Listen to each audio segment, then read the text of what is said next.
السلام عليكم ورحمة الله، حياكم الله يا إخواني. اليوم إن شاء الله سبحانه وتعالى مع واحد الحلقة اللي غتكون حلقة جديدة إن شاء الله سبحانه وتعالى مع ابنتي ريحانة.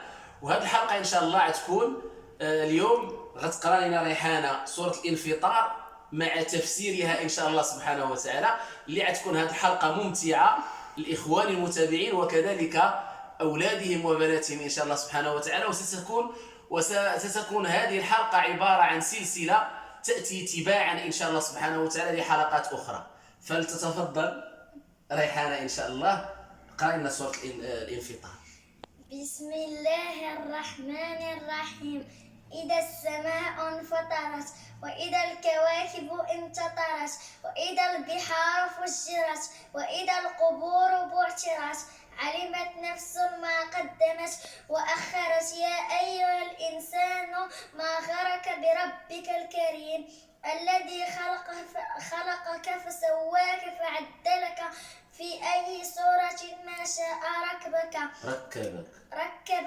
كلا بل تكذبون بالدين وإن عليكم لحافظين كراما كاتبين يعلمون ما تفعلون. إن الأبرار في نعيم وإن الفجار في جحيم يصلونها يوم الدين وما هم عنها بغائبين. وما أدراك ما يوم الدين ما يوم الدين. ثم ما أدراك ما يوم الدين. يوم لا تملك نفس لنفس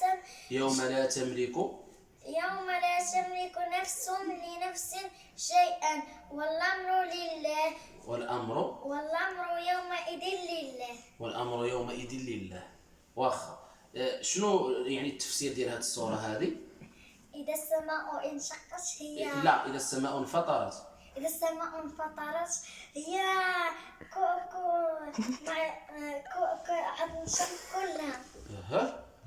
وإذا الكواكب انتطرت ما عتبقاش ملاصقة، كلها غتتفرق. وإذا البحار فجرت ما عتبقاش مفارقة، كلها غتتجمع.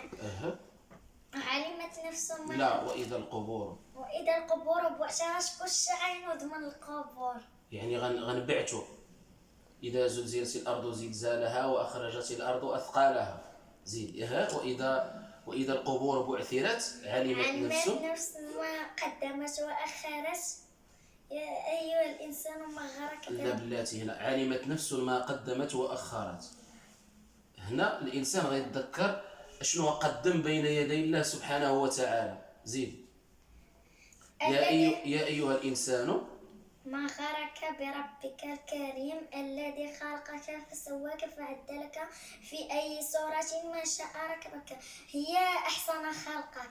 الله سبحانه وتعالى خلقك وجملك وخلقك في أحسن صورة، ثم بعد ذلك أنت كتغتر وكتبقى تعصي الله وتغضب الله سبحانه وتعالى. كلا بل تكذبون بالدين وإن عليكم. لا، كلا بل تكذبون بالدين. شنو بالدين؟ زعما كيقول لك الواحد يوم القيامة والآخر كيقول لك لا ما كاينش يوم القيامة. يعني كاينه واحد النوع ديال البشر اللي كيقولوا يوم القيامة راه ما كاينش، ياك؟ وإن عليكم لحافظين. شنو حافظين؟ كمليها باش تبان لك. لحافظين كراما كاتبين. شنو هي زعما الملائكة موراك وانت ما كتشوفهمش. شنو كيديروا هاد الملائكة؟ لا كيقيدوا لك الحسنة وكيقيدوا لك السيئة. ما شاء الله. كراما كاتبين يعلمون ما تفعلون، يعني داكشي اللي كدير كيعرفوك شنو كديروا، سواء كان حسنات ولا سيئات وكيقيدوا عليك، ياك؟ إن الأبرار لفي نعيم. زعما المسلمين في الجنة. الله. وإن الفجار في جحيم. المسيحيين في النار. لا، المسيحيين اللي ما كيامنوش بسيدنا مسلم، لان كاين بعض المسيحيين اللي غيدخلوا للجنه اللي كانوا كيامنوا بعيسى عليه السلام. اذا ان الابرار لفي نعيم، من الموحدين اللي كانوا مع الله مزيان راهم يدخلوا للجنه. وان الفجار لفي جحيم. الجحيم هي النار يصلونها يوم الدين، أي يوم القيامة.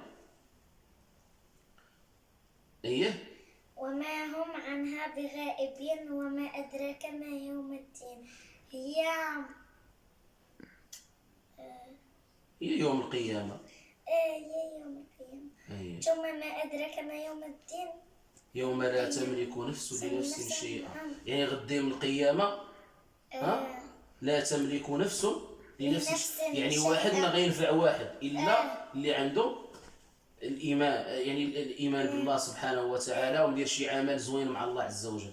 والأمر يومئذ لله، يعني غدا يوم القيامة أن اللي غيحكم شكون هو؟ هو الله. هو الله سبحانه وتعالى.